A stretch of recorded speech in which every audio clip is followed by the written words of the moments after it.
नमस्कार, जय हिंद। स्वागत है आपका एक नए वीडियो सीरीज़ में। आज की क्लास हम एसएससी जीडी जो कि कल और आज जितने भी शिफ्ट हुए हैं उसमें पूछे गए प्रश्नों का हल करेंगे। साथ ही साथ उससे रिलेटेड जो भी सवाल बनेंगे उसको भी हम कवर करते चलेंगे। आज की क्लास में आपको टाइमर नहीं मिलेगा, जो काउंटडाउन वाला समय होता था वो नहीं मिलेगा, क्योंकि आज की क्लास में हम क्वेश्चन ज़्यादा करेंगे। ठीक है, चलिए बिना देरी किए हुए आज का सेशन स्टार्ट करते हैं। क्या बोल रहा है पहला सवाल, प्राण एवं दैहिक स्वतंत्रता निम्नलिखित में से किस अनुच्छेद में दिया गया है। आपके पास ऑप्शन है अनुच्छेद 17, अनुच्छेद 18, अनुच्छेद 19, अनुच्छेद 21। तो प्राण एवं दैहिक स्वतंत्रता आपका आर्टिकल नंबर अनुच्छेद नंबर 21 में दिया गया है। अनुच्छेद 21 आपका प्रेस की स्वतंत्रता के बारे में बताता है। अनुच्छेद 18 आपका उपाधियों का अंत किया गया है। भारत सरकार Bharat Ratna, Padma Shri, Padma Vibhushan award article number 18 के तहत ही देती है। अनुच्छेद 17 में छुआछूत के बारे में बताया गया है। चलिए नेक्स्ट सवाल क्या बोल रहा है, मूल संविधान में कुल कितने भाग और अनुच्छेद थे। आपके पास ऑप्शन है 22 भाग और 395 अनुच्छेद, 25 भाग और 470 अनुच्छेद, 24 भाग और 450 अनुच्छेद, 22 भाग और 350 अनुच्छेद। तो आपका मूल संविधान में 22 भाग थे और 395 अनुच्छेद थे। अब भी कितने हो चुके हैं, 25 भाग हो चुके हैं और 470 अनुच्छेद हो चुके हैं। ठीक है, ये आपका इंपॉर्टेंट फैक्ट है, इसको ध्यान में रखिएगा। नेक्स्ट सवाल क्या है, मूल संविधान में कुल कितने अनुसूचियां थी। आपके पास ऑप्शन है 7, 8, 11, 12। तो आपका मूल संविधान में टोटल 8 अनुसूचियां थी। अभी टोटल मिला के 12 अनुसूचियां हो चुकी हैं। ठीक है, चलिए नेक्स्ट सवाल क्या है, मूल संविधान में 8वीं अनुसूची में कुल कितने भाषाएं शामिल किया गया था। आपके पास ऑप्शन है 12, 14, 11, 22। तो आपका मूल संविधान में 8वीं अनुसूची में टोटल कितने भाषाएं थे, 14 भाषाएं थे। 8 भाषा को अलग अलग संविधान संशोधन के तहत जोड़ा गया था। अभी टोटल मिला के 22 भाषा हो गए हैं। ठीक है, चलिए हम आगे चलते हैं। नेक्स्ट सवाल क्या बोल रहा है कि मूल संविधान में कुल कितने मौलिक अधिकार दिए गए थे। आपके पास ऑप्शन है 6, 7, 5, 8। तो मूल संविधान में आपके पास टोटल 7 मौलिक अधिकार दिए गए थे। बाद में 44वां संविधान संशोधन के तहत संपत्ति के अधिकार को मूल अधिकार से हटा दिया गया था। ठीक है, और अभी हमारे पास टोटल 6 मौलिक अधिकार बचे हुए हैं। मौलिक अधिकार कहाँ से लिया गया था, तो आपका अमेरिका के संविधान से लिया गया था। ठीक है, चलिए आगे क्या सवाल पूछ रहा है, मूल संविधान में कुल कितने मौलिक कर्तव्य शामिल थे। आपके पास ऑप्शन है 0, 10, 11, 12। तो आपका मूल संविधान में मौलिक कर्तव्य एक भी नहीं थे, 0 थे। बाद में 42वां संविधान संशोधन के तहत 10 मौलिक कर्तव्य को जोड़ा गया था। आर्टिकल कौन सा में, आर्टिकल आपका 51A में, अनुच्छेद 51A में। पार्ट कौन सा था, पार्ट 4A में जोड़ा गया था। और मौलिक कर्तव्य कहाँ से लिया गया था, मौलिक कर्तव्य आपका USSR सोवियत संघ के द्वारा लिया गया था। ठीक है, टोटल मिला के अभी मौलिक कर्तव्य कितने हैं, टोटल मिला के अभी मौलिक कर्तव्य फंडामेंटल ड्यूटीज 11 हैं। 10 तो जुड़ गए थे आपका 42वां संविधान संशोधन से। जो 11वां था 86वां संविधान संशोधन के तहत जोड़ा गया था। अभी आपको आगे क्वेश्चन मिलेगा इससे रिलेटेड, जितने भी डाउट है आपका क्लियर हो जाएंगे। अब बस आप क्वेश्चन करते चलिए। ठीक है, चलिए आगे चलते हैं। नेक्स्ट क्वेश्चन बोल रहा है, आपातकाल की स्थिति में मौलिक अधिकार के किस अनुच्छेद को परिवर्तित नहीं किया जा सकता। आपके पास ऑप्शन है अनुच्छेद 20, अनुच्छेद 21, अनुच्छेद 20 और 21 दोनों, और लास्ट है अनुच्छेद 352। तो आपातकाल की स्थिति में आर्टिकल नंबर अनुच्छेद नंबर 20 और 21 दोनों को परिवर्तित नहीं किया जा सकता। आर्टिकल नंबर अनुच्छेद नंबर 20 क्या बताता है कि एक अपराध के लिए एक से अधिक बार दंड नहीं दिया जा सकता। और आर्टिकल नंबर 21 क्या बताता है, आपको पहला सवाल ही था आर्टिकल नंबर 21 से प्राण एवं दैहिक स्वतंत्रता के बारे में बता रहा था। ठीक है, जो अनुच्छेद 52 है ये क्या बताता है, राष्ट्रीय आपातकाल के बारे में। और राष्ट्रीय आपातकाल नेशनल इमरजेंसी कौन लागू करता है, राष्ट्रपति, भारत का प्रेसिडेंट लागू करता है। आपको आर्टिकल नंबर 352, 356 और 360 तीनों के बारे में पता होना चाहिए। 352 आपका राष्ट्रीय आपातकाल के बारे में है। 356 किसके बारे में है, किसी राज्य में राष्ट्रपति शासन के बारे में बताता है। 360 क्या बताता है, वित्तीय आपातकाल के बारे में, फाइनेंशियल इमरजेंसी के बारे में। और फाइनेंशियल इमरजेंसी, वित्तीय आपातकाल भारत में एक बार भी नहीं लगा है। जो आपका राष्ट्रीय आपातकाल है कितने बार भारत में लगा है? टोटल 3 टाइम लगा है। एग्जाम में पूछता है, इसको ध्यान में रखिएगा। कब कब लगा है? 1962 में जब चाइना से युद्ध हुआ था, 1971 में जब आपका बांग्लादेश टूटकर अलग हुआ था पाकिस्तान से, और एक हुआ था 1975 में आंतरिक अशांति के कारण। 3 टाइम हुआ था, तीनों टाइम को याद करना है। ठीक है, चलिए हम आगे चलते हैं। क्या बोल रहे हैं नेक्स्ट? कलिंग युद्ध के समय मगध का राजा निम्नलिखित में से कौन था? आपके पास ऑप्शन है चंद्रगुप्त मौर्य, बिंदुसार, अशोक, चंद्रगुप्त, विक्रमादित्य। तो कलिंग युद्ध के समय मगध का राजा कौन था? अशोक था। कलिंग, कलिंग किसको बोला जाता था? कलिंग उड़ीसा को बोला जाता था उस समय। और मगध किसको बोला जाता था? मगध उस समय बिहार को बोला जाता था। चलिए नेक्स्ट सवाल क्या पूछ रहा है? भारत से निम्नलिखित में से कौन सा अक्षांश गुजरता है? चारों ऑप्शन में से बताना है। 23.5 डिग्री उत्तरी अक्षांश, 23.5 डिग्री दक्षिणी अक्षांश, 10 डिग्री उत्तरी अक्षांश, या फिर 66.5 डिग्री उत्तरी अक्षांश। तो भारत से आपका कर्क रेखा गुजरता है। और कर्क रेखा कितने डिग्री अक्षांश पे है? 23.5 डिग्री उत्तरी अक्षांश पे है कर्क रेखा, जिसको कि हम इंग्लिश में क्या बोलते हैं? ट्रॉपिक ऑफ कैंसर बोलते हैं। ट्रॉपिक ऑफ कैप्रिकॉर्न किसको बोलते हैं? मकर रेखा को, जो कि 23.5 डिग्री दक्षिणी अक्षांश पे आता है। देख लीजिए, कर्क रेखा आपके भारत के 8 राज्यों से गुजरता है। गुजरात, राजस्थान, मध्य प्रदेश, छत्तीसगढ़, झारखंड, वेस्ट बंगाल, त्रिपुरा और मिजोरम। ये 8 राज्य हैं। इस 8 राज्य को याद करने के लिए एक ट्रिक था, मित्र पर गमछा झार। उससे भी आप याद कर सकते हैं अगर आपको नाम याद नहीं है। क्या बोला था मैंने? मित्र पर गमछा झार। ठीक है, चलिए हम आगे चलते हैं। नेक्स्ट क्या है? भारतीय मुद्रा के 2000 रुपये के नोट पे कौन सा चित्र छपा हुआ है? आपके पास जितने ऑप्शन हैं, जितने नोट हैं, सभी का हम लिख चुके हैं। तो बता दीजिए 2000 के नोट पे कौन सा चित्र छपा हुआ है? 2000 के नोट पे मंगलयान छपा हुआ है। 10 रुपये के नोट पे आपका सूर्य मंदिर छपा हुआ है कोणार्क का। 20 रुपये के नोट पे एलोरा का गुफा छपा हुआ है। 50 रुपये के नोट पे हम्पी छपा हुआ है। उससे आगे वाला 100 रुपये के नोट पे आपका रानी का बाव छपा हुआ है। 200 रुपये पे सांची का स्तूप छपा हुआ है। और आपका 500 रुपये के नोट पे लाल किला छपा हुआ है। इतना तो छपाई का बात आ गया। ये जितना का जितना है ना, आपका यूनेस्को वर्ल्ड हेरिटेज साइट में शामिल है। बस एक मंगलयान को छोड़ दिया जाए तो यूनेस्को वर्ल्ड हेरिटेज में सभी के सभी शामिल हैं। तो इससे भी क्वेश्चन बनता है। आपको आगे चलते जाइए, आपको आगे क्वेश्चन मिलेगा यूनेस्को वर्ल्ड हेरिटेज साइट से। अभी तक भारत में कितने साइट हैं जो कि यूनेस्को वर्ल्ड हेरिटेज साइट में शामिल है? तो टोटल 40 हैं। ठीक है, चलिए आपको आगे मिलेगा। चलते हैं नेक्स्ट सवाल पे। भारत में नियमित और वैज्ञानिक तरीके से जनगणना किस वर्ष प्रारंभ हुआ था? आपके पास ऑप्शन है 1872 लॉर्ड मेयो के समय, 1881 लॉर्ड रिपन के समय, 1885 लॉर्ड डॉफरिन के समय, 1857 लॉर्ड डलहौजी के समय। तो आपका नियमित तरीके से, वैज्ञानिक तरीके से 1881 में लॉर्ड रिपन के समय स्टार्ट हुआ था। आपके पास जनगणना तो 1872 में ही स्टार्ट हो गया था लॉर्ड मेयो के समय, लेकिन रेगुलर तरीके से, नियमित तरीके से लॉर्ड रिपन के समय 1881 से स्टार्ट हुआ था। लॉर्ड डॉफरिन 1885 में क्या हुआ था? आईएनसी का स्थापना हुआ था, इंडियन नेशनल कांग्रेस, भारतीय राष्ट्रीय कांग्रेस का स्थापना हुआ था। ठीक है, चलिए हम आगे चलते हैं। नेक्स्ट है, भारत का अगली जनगणना आज़ादी के बाद से कौन से नंबर का होगा? जो भी अगला जनगणना होगा आज़ादी के बाद से पूछा है, तो आज़ादी के बाद से 8वें नंबर का होगा। जो 2011 में हुआ था, आज़ादी के बाद 7वें नंबर का हुआ था। लेकिन अगर टोटल पूछे तो 2011 वाला 15वें नंबर का था, और जो भी आगे वाला होगा वो 16वें नंबर का होगा। आपको ध्यान में रखना है कि आज़ादी के बाद 2011 वाला 7वें नंबर का था, जो आगे होगा वो 8वें नंबर का होगा। ठीक है, और पूरा पूछे, संपूर्ण पूछे तो 15वें नंबर का था 2011 वाला, और जो आगे वाला होगा 16वें नंबर का होगा। ठीक है, चलिए हम आगे चलते हैं। भारतीय राष्ट्रीय कांग्रेस के 1938 का हरिपुरा अधिवेशन का अध्यक्ष निम्न में से कौन था? आपके पास ऑप्शन है डॉक्टर राजेंद्र प्रसाद, सुभाष चंद्र बोस, पट्टाभी सीतारामैया, महात्मा गांधी।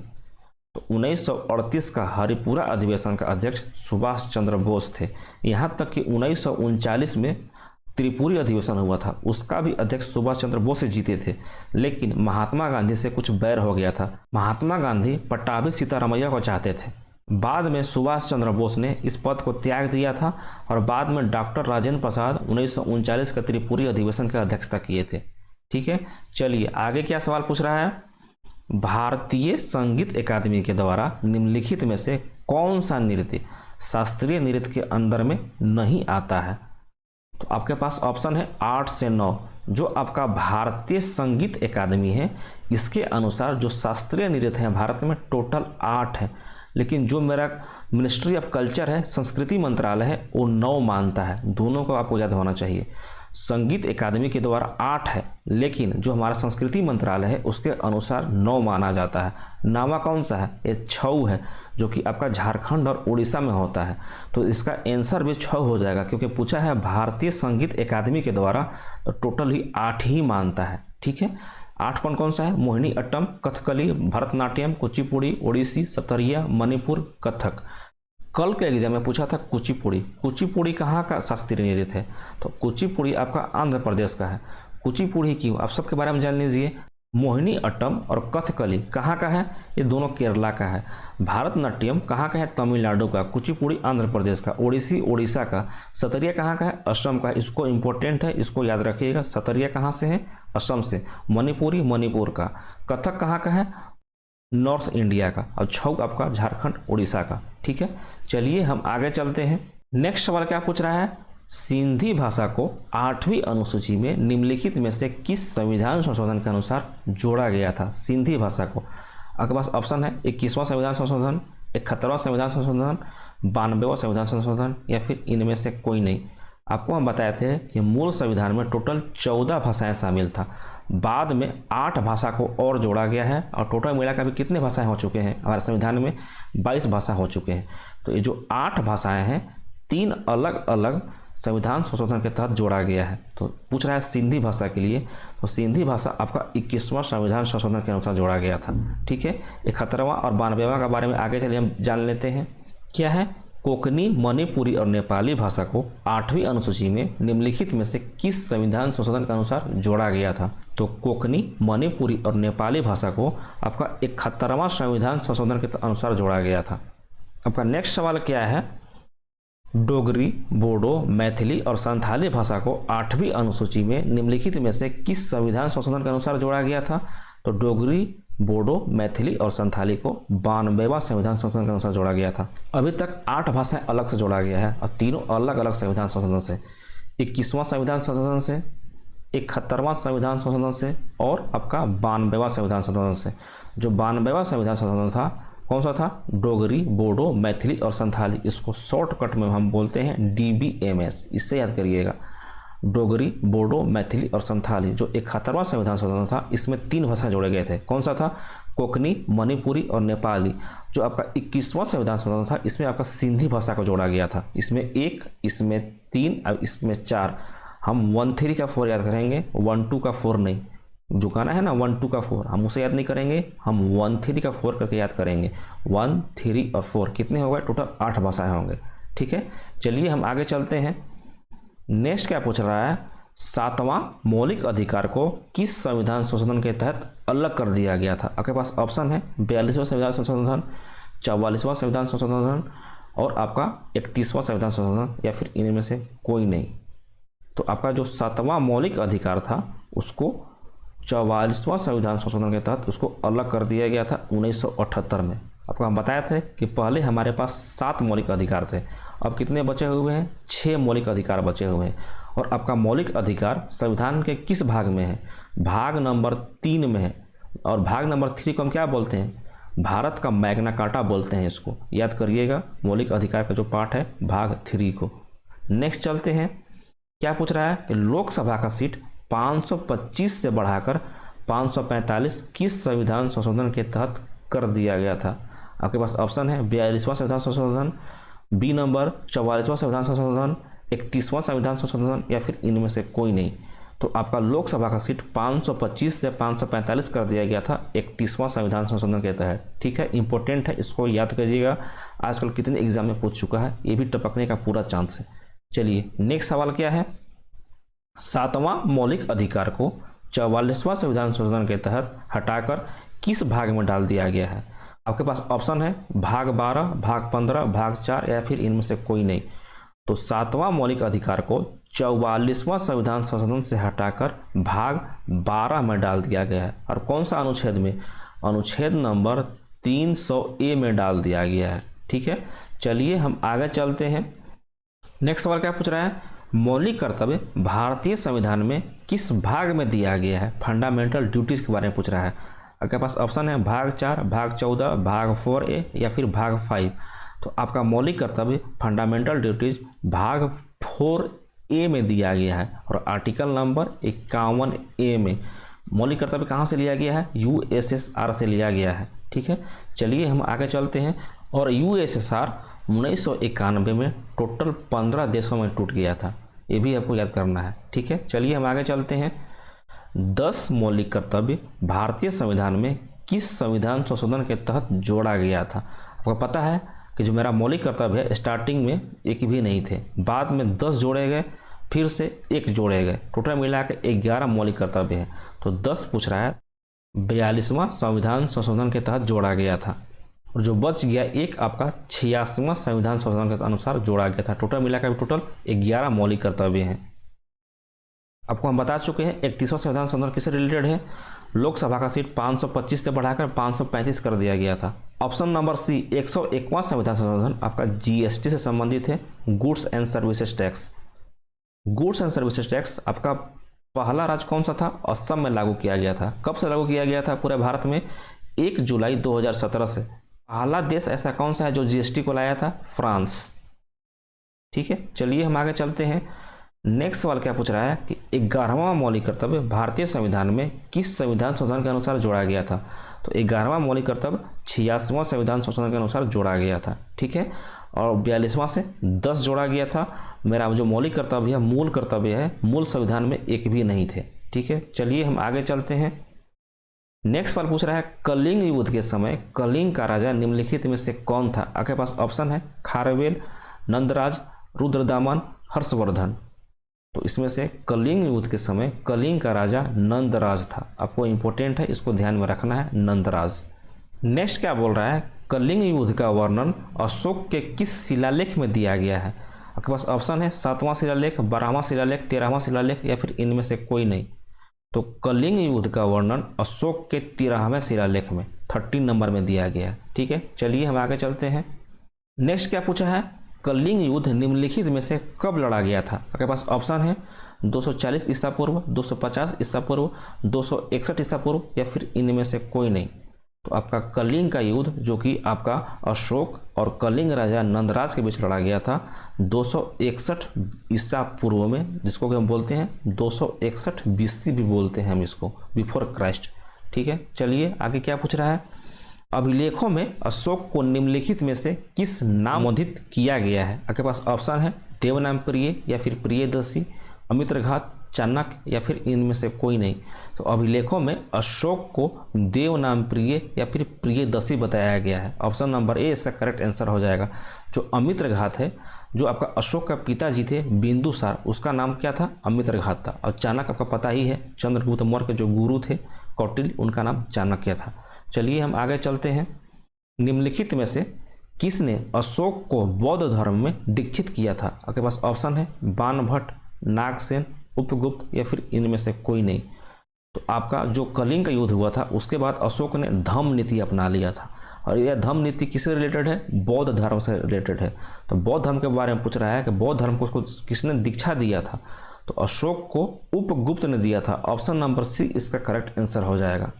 चलिए आगे क्या सवाल पूछ रहा है, निम्नलिखित में से भारत के किस राज्य से कर्क रेखा नहीं गुजरता है। कर्क रेखा नहीं गुजरता है वो पूछ रहा है। आपके पास ऑप्शन है Gujarat, Rajasthan, Chhattisgarh, Manipur.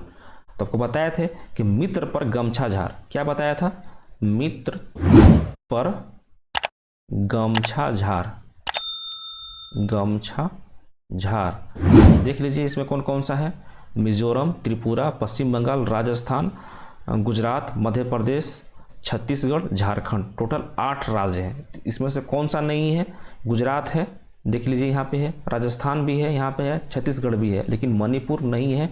Option number D इसका करेक्ट आंसर हो जाएगा। चलिए नेक्स्ट चलते हैं, आगे क्या है। 2011 के जनगणना का शीर्षक वाक्य क्या था। आपके पास ऑप्शन है हमारा जनगणना, आपका भविष्य, आपका जनगणना, हमारा भविष्य, हमारा जनगणना हमारा भविष्य या फिर आपका जनगणना आपका भविष्य। जो 2011 का जनगणना था उसका शीर्षक था हमारा जनगणना हमारा भविष्य। ऑप्शन नंबर सी इसका करेक्ट आंसर हो जाएगा। चलिए और क्या बनते हैं 2011 के जनगणना से सवाल, वो भी देख लीजिए। पूछ रहा है भारतीय जनगणना निम्नलिखित में से किस मंत्रालय के अंतर्गत आता है। ये इंपॉर्टेंट सवाल है, इसको ध्यान में रखिएगा। आपके पास ऑप्शन है रक्षा मंत्रालय, वित्त मंत्रालय, शिक्षा मंत्रालय या फिर गृह मंत्रालय।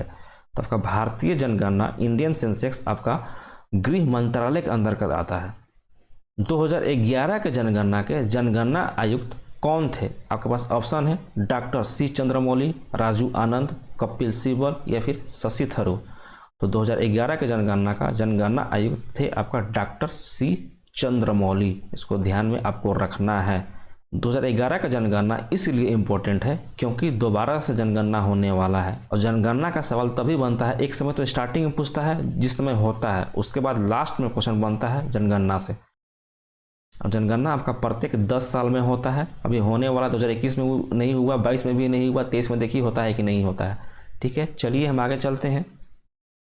ब्रिटिश भारत में पहली जनगणना लॉर्ड मेयो ने कब कराया था। आपके पास ऑप्शन है 1872, 1881, 1972, 1981। तो ब्रिटिश भारत में पहला जनगणना लॉर्ड मेयो का टाइम में 1872 में हुआ था और लॉर्ड रिपन के टाइम में आपका 1881 में रेगुलर जनगणना स्टार्ट हो गया था। आज़ादी के बाद से अभी जो 2022-23 में जो भी जनगणना होगा कौन सा नंबर का होगा, 8वें नंबर का होगा। और 2011 वाला जनगणना आज़ादी के बाद कौन सा नंबर का हुआ था, 7वें नंबर का हुआ था और आपका टोटल 15वें नंबर का हुआ था। और जो अभी होगा वो टोटल 16वें नंबर का होगा। ठीक है, इसको बात को भी ध्यान रखिएगा। चलिए नेक्स्ट सवाल क्या है। जनगणना 2011 के अनुसार भारत की जनसंख्या दशकीय वृद्धि दर निम्नलिखित में से कितना है। आपके पास ऑप्शन है 1.77%, 17.7%, 17% या फिर 16.4%। तो आपका 2011 के अनुसार जनसंख्या दशकीय वृद्धि दर यहाँ से पूछा है तो कितना हो जाएगा, 17.7। नेक्स्ट सवाल क्या है, वार्षिक जनगणना के बारे में पूछा है कि वार्षिक वृद्धि दर निम्नलिखित में से कितना है 2011 के जनगणना के अनुसार। तो आपका 1.77 हो जाएगा। दशकीय 10 के आधार पे 7.7 है और आपका वार्षिक है 1.77। ठीक है, दोनों को याद रखिएगा। चलिए हम आगे चलते हैं। नेक्स्ट क्या पूछा है, जनगणना 2011 के अनुसार भारत की जनसंख्या विश्व की जनसंख्या का कितना प्रतिशत है। आपके पास ऑप्शन है 17.5%, 17.7%, 17% या फिर 16.4%। तो 2011 के अनुसार भारत का जनसंख्या विश्व की जनसंख्या का लगभग 17.5% है। लेकिन जो आपका भारत का क्षेत्रफल है पूरे विश्व का क्षेत्रफल का कितना परसेंट है, 2.4% ही है। इसको बात भी आपको ध्यान में रखना है। चलिए आगे क्या पूछता है, जनगणना 2011 के अनुसार भारत की जनसंख्या का घनत्व कितना है। आपके पास ऑप्शन है 372 व्यक्ति प्रति वर्ग किलोमीटर, 382 व्यक्ति प्रति वर्ग किलोमीटर, 392 व्यक्ति प्रति वर्ग किलोमीटर या फिर 342 व्यक्ति प्रति वर्ग किलोमीटर। तो जनगणना 2011 के अनुसार भारत का जनसंख्या घनत्व है 382 व्यक्ति प्रति वर्ग किलोमीटर। इसको ध्यान में आपको रखना है, 382 है। ठीक है, चलिए क्या है नेक्स्ट सवाल। जनगणना 2011 के अनुसार भारत में सर्वाधिक साक्षरता तथा न्यूनतम साक्षरता वाला राज्य कौन सा है। आपके पास ऑप्शन है केरल, बिहार, कर्नाटक, बिहार, आंध्र प्रदेश, बिहार, तमिलनाडु, बिहार। तो आपके पास आंसर हो जाएगा केरला तथा बिहार। केरला में सबसे ज़्यादा साक्षरता दर है, उसके बाद बिहार में सबसे ज़्यादा कम है। केरला में आपका लगभग 94% है, बिहार में 61.8% है। ठीक है, इसको ध्यान में रखना है आपको। चलिए आगे चलते हैं। और बिहार आपका सर्वाधिक जनसंख्या घनत्व वाला भी राज्य है। अगर केंद्र शासित प्रदेश पूछे कि कौन सा ऐसा केंद्र शासित प्रदेश है जो कि सबसे ज़्यादा जनसंख्या घनत्व वाला है, तब आपका हो जाएगा दिल्ली। लेकिन राज्य पूछेगा तो बिहार हो जाएगा जनसंख्या घनत्व वाला सबसे ज़्यादा। ठीक है, चलिए हम आगे चलते हैं। अगर पूछ ले कि कौन सा ऐसा राज्य है जहाँ का जनसंख्या घनत्व सबसे कम है, तो कौन सा है, अरुणाचल प्रदेश है। कितना है, 17 व्यक्ति प्रति वर्ग किलोमीटर में है। कितना, 17। कहाँ का, अरुणाचल प्रदेश का। ठीक है, चलिए हम आगे चलते हैं। क्या पूछ रहा है नेक्स्ट, अक्षांश रेखाओं का कुल संख्या कितना होता है। लॉन्गिट्यूड लाइन का पूछ रहा है, जो लेटा हुआ रहता है ना ऐसे ऐसे करके, इसको हम अच्छा से बोलते हैं, और जो खड़ा खड़ा रेखा रहता है ऐसे करके, इसको हम देशांतर बोलते हैं। तो अक्षांश रेखा के बारे में पूछ रहा है कितने होते हैं। आपके पास ऑप्शन है 180, 181, 179, 185। तो अक्षांश होता है टोटल बी, 181 होते हैं। ठीक है, चलिए हम आगे चलते हैं। नेक्स्ट क्या पूछ रहा है, भूमध्य रेखा पर देशांतर रेखाओं के बीच का अधिकतम दूरी कितना होता है। पता है ना, जो देशांतर रेखा है उनके बीच का अधिकतम दूरी कहाँ पे होता है, भूमध्य रेखा पे ही होता है, और आपका पोल के साइड में कम होते रहता है इनके बीच का दूरी। ठीक है, तो इनके बीच का दूरी कहाँ पे मैक्सिमम होता है, भूमध्य रेखा पे होता है। तो पूछा है कितना मैक्सिमम डिस्टेंस होता है, तो 111.32 किलोमीटर होता है। इसको ध्यान में रखना है आपको। लगभग आप 111 किलोमीटर इसको याद कर सकते हैं। कुछ देशांतर के बीच भूमध्य रेखा पर 111 किलोमीटर का डिस्टेंस होता है। चलिए हम आगे चलते हैं। नेक्स्ट सवाल क्या पूछ रहा है, 1 डिग्री देशांतर के मध्य कितना समय अंतराल होता है। आपको पता है कि जो मेरा ग्रीनविच टाइम है, जिसको कि हम 0 डिग्री देशांतर बोलते हैं, उसके 180 डिग्री इधर होते हैं और 180 डिग्री इधर होते हैं। टोटल 360 डिग्री देशांतर होते हैं। तो पूछा है कि 1 डिग्री देशांतर के मध्य कितना समय अंतराल होता है। आपके पास ऑप्शन है 4 सेकेंड, 4 मीटर, 4 घंटा या फिर 0.4 मिनट। तो 1 डिग्री देशांतर के मध्य आपका 4 मिनट का समय डिफरेंस होता है। ठीक है, चलिए हम आगे चलते हैं। क्या पूछा है कि भारत का समय, ग्रीनविच समय, जो कि आपका 0 डिग्री देशांतर या फिर प्राइम मेरिडियन बोलते हैं, से कितना आगे है। आपके पास ऑप्शन है -5.5 घंटा, +0.5 घंटा, माइनस का 4.5 घंटा या फिर प्लस का 4.5 घंटा। तो इसका सही आंसर हो जाएगा प्लस का 5.5 घंटा, जो कि आपका ग्रीनविच टाइम से कितना आगे है, 5.5 घंटा। इसको कि हम क्या बोलते हैं, 82.5 डिग्री पूर्वी देशांतर लाइन इसको हम बोलते हैं। और 82.5 डिग्री पूर्वी देशांतर लाइन आपका भारत के 5 राज्य से गुजरता है। कौन कौन सा राज्य है, तो ऊपर से हो जाएगा आपका यूपी, नीचे में हो जाएगा एमपी, फिर उड़ीसा से गुजरता है, उसके बाद गुजरेगा छत्तीसगढ़ से, उसके बाद कहाँ से गुजरता है, नीचे में आंध्र प्रदेश। ये 5 राज्य से गुजरता है आपका 82.5 डिग्री पूर्वी देशांतर। इसको हम क्या बोलते हैं, मानक समय रेखा बोलते हैं। ठीक है, चलिए हम आगे चलते हैं। नेक्स्ट क्या है, भारत का पश्चिमी छोर गुजरात तथा पूर्वी छोर अरुणाचल प्रदेश में कितने घंटे का समय अंतराल है। आपके पास ऑप्शन है 2 घंटा, 3 घंटा, 4 घंटा, 5 घंटा। तो इसमें से आपका पश्चिमी छोर और आपका पूर्वी छोर में 2 घंटे का डिफरेंस है। जो भारत का जो पश्चिम भाग है और पूर्वी भाग है, पश्चिम भाग लगभग 68 डिग्री 7 मिनट पूर्वी देशांतर इसको हम बोलते हैं, और जो आपका नॉर्थ वाला पार्ट है, सॉरी जो पूर्वी भाग है 97.25 डिग्री पे आता है, इसको हम पूर्वी देशांतर बोलते हैं। मतलब 97 डिग्री 25 मिनट पूर्वी देशांतर और 68 डिग्री 7 मिनट पूर्वी देशांतर इसको बोलते हैं। तो देख लीजिए दोनों के बीच लगभग 30 डिग्री का फर्क है। और आपको हम बता चुके हैं कि 1 डिग्री देशांतर में 4 मिनट का डिफरेंस होता है, 4 मिनट का, 4 मिनट। तो यहाँ पे 30 डिग्री का है, तो 30 चौका 120 मिनट हो जाएगा। और 120 मिनट को हम कितना लिखते हैं, 2 घंटे लिखते हैं, 2 आवर लिखते हैं, इसीलिए 2 घंटा इसका सही आंसर हो जाएगा। ठीक है, चलिए हम आगे चलते हैं। नेक्स्ट सवाल क्या है, मानक समय रेखा, जिसको कि हम 82.5 डिग्री पूर्वी देशांतर भी बोलते हैं, निम्न में से भारत के किस राज्य से होकर नहीं गुजरता है। आपको हम बताएं कि 5 राज्य से गुजरता है। उत्तर प्रदेश से गुजरता है, उड़ीसा से गुजरता है, आंध्र प्रदेश से भी गुजरता है, झारखंड से नहीं गुजरता है, मध्य प्रदेश और छत्तीसगढ़। आपको 5 राज्य को याद करना है, झारखंड इसमें सही आंसर हो जाएगा। यहाँ से आपका मानक समय रेखा नहीं गुजरता है। और मानक समय रेखा आपका जो ग्रीनविच टाइम है 0 डिग्री देशांतर से कितना आगे है, 5.5 घंटा आगे है, 5 सही 1/2 आवर। ठीक है, चलिए हम आगे चलते हैं। क्या पूछ रहा है, अंतर्राष्ट्रीय तिथि रेखा, जिसको कि हम इंटरनेशनल डेट लाइन बोलते हैं, निम्नलिखित में से कौन सा है। आपके पास ऑप्शन है 180 डिग्री अक्षांश, 180 डिग्री देशांतर, 360 डिग्री देशांतर या फिर 0 डिग्री अक्षांश। तो इसमें से आपका ऑप्शन हो जाएगा 180 डिग्री देशांतर को हम इंटरनेशनल डेट लाइन बोलते हैं।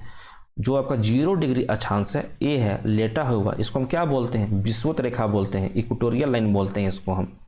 और 0 डिग्री देशांतर को क्या बोलते हैं, ये तो 0 डिग्री अक्षांश है, लैटिट्यूड है, इसको हम बोलते हैं भूमध्य रेखा। लेकिन 0 डिग्री देशांतर को हम क्या बोलते हैं, इसको हम बोलते हैं ग्रीनविच लाइन, जहां से आपका टाइम का निर्धारण होता है। ठीक है, प्राइम मेरिडियन इसको हम बोलते हैं इंग्लिश में। और इंटरनेशनल डेट लाइन, अंतर्राष्ट्रीय तिथि रेखा का निर्धारण कब हुआ था, 1884 में हुआ था। लगभग हम पूछे हुए सवाल हैं, देख लेते हैं पूछे हैं कि नहीं पूछे हैं। हाँ पूछे हैं, देख लीजिए।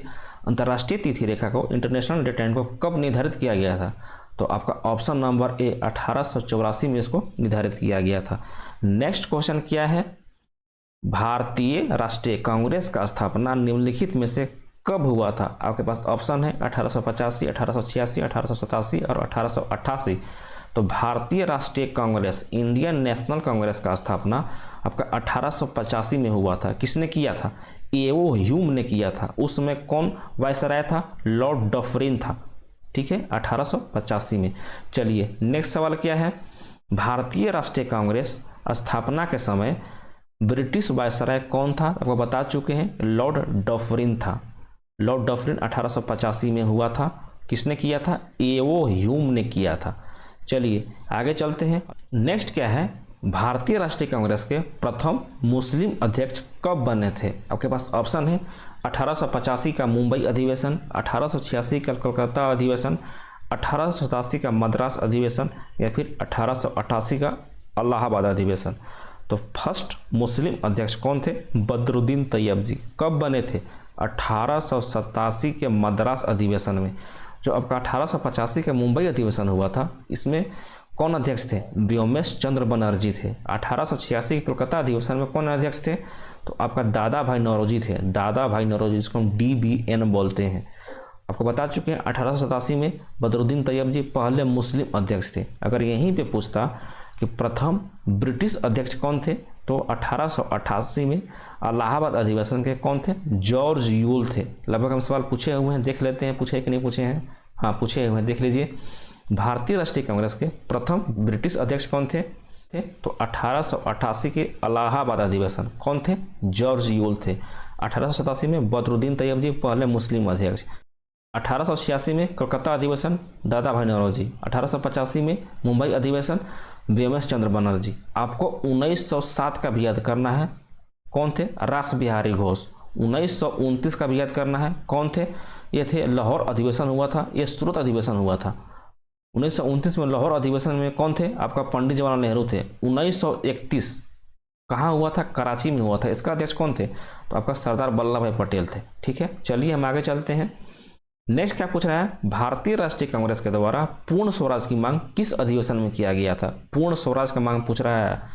ऑप्शन है 1907 का सूरत अधिवेशन, 1929 का लाहौर अधिवेशन, 1931 का कराची अधिवेशन या फिर 1939 का त्रिपुरी अधिवेशन। तो पूर्ण स्वराज का मांग आपका 1929 के लाहौर अधिवेशन में हुआ था। कौन अध्यक्ष थे, पंडित जवाहरलाल नेहरू थे। ठीक है, चुके हैं कौन अध्यक्ष थे, रास बिहारी घोष थे। 1931 में आपका सरदार भाई वल्लभ भाई पटेल थे। चलिए अब त्रिपुरी में कौन थे, तो आपका डॉक्टर राजेंद्र प्रसाद थे, जो कि आपका सुभाष चंद्र बोस की जगह पे आए थे। चलिए आगे क्या है, नेक्स्ट सवाल, भारतीय राष्ट्रीय कांग्रेस का मात्र एक बार अध्यक्षता महात्मा गांधी के द्वारा कब किया गया था। आपके पास ऑप्शन है 1907 का सूरत अधिवेशन, 1924 का बेलगाम अधिवेशन, 1931 का कराची अधिवेशन या फिर 1939 का त्रिपुरी अधिवेशन। तो आपका इसमें करेक्ट आंसर हो जाएगा, महात्मा गांधी के द्वारा मात्र एक बार ही इंडियन नेशनल कांग्रेस का अध्यक्षता की गई है। कब किया गया था, ऑप्शन नंबर बी 1924 के बेलगाम अधिवेशन में, इसको याद करना है। और आपका 1925 में किसने किया था, 1925 में आपका सरोजिनी नायडू ने किया था। ठीक है, चलिए नेक्स्ट सवाल क्या पूछ रहा है, भारतीय मुद्रा 100 रुपए के नोट पर छपा रानी का बाव को यूनेस्को वर्ल्ड हेरिटेज साइट में कब शामिल किया गया था। आपके पास ऑप्शन है 2014, 2007, 1989, 1984। तो 100 रुपये पे जो आपका नोट छपा हुआ है रानी का बाव को 2014 में शामिल किया गया था। चलिए नेक्स्ट सवाल क्या है, पूछा है भारतीय मुद्रा 200 रुपये के नोट पर छपा सांची का स्तूप को यूनेस्को वर्ल्ड हेरिटेज साइट में कब शामिल किया गया था। तो 200 रुपये पर छपा सांची का स्तूप को 1989 में इसको शामिल किया गया था। और सांची का स्तूप से लगभग एनटीपीसी में भी पूछा था कि इसको कब शामिल किया गया था, तो 1989 में शामिल किया गया था 200 रुपये के नोट पे।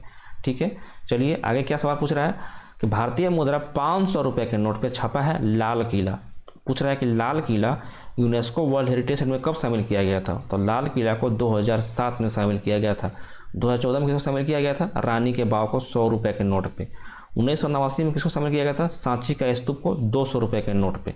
ठीक है, और 1984 में शामिल किया गया था आपका कौन सा, कोणार्क का सूर्य मंदिर, जो कि आपका 10 रुपये के नोट पे है। जो एलोरा का गुफा है 1983 में शामिल किया गया था, जो कि 20 रुपये के नोट पे है।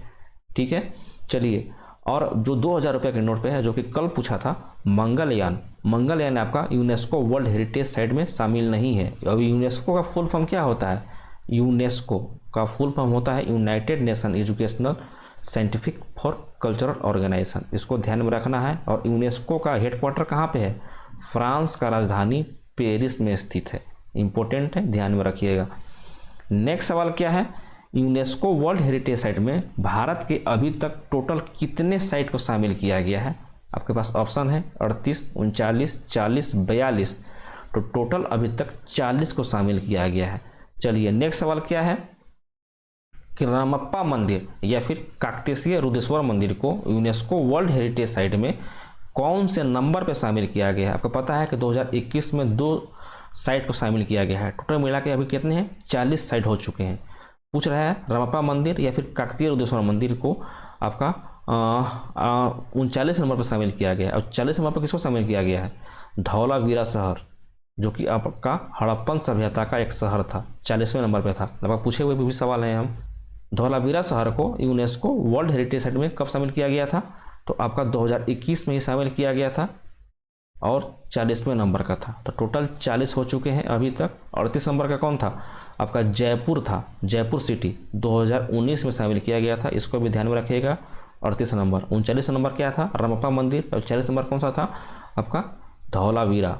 ठीक है, चलिए आज का क्लास आपको कैसा लगा आप कमेंट बॉक्स में बताइएगा और अपना रिव्यू जरूर दीजिए। अभी तक हमारे चैनल को सब्सक्राइब नहीं किए तो सब्सक्राइब कर लीजिएगा और वीडियो को भी लाइक कर दीजिएगा। ठीक है, जय हिंद, जय भारत।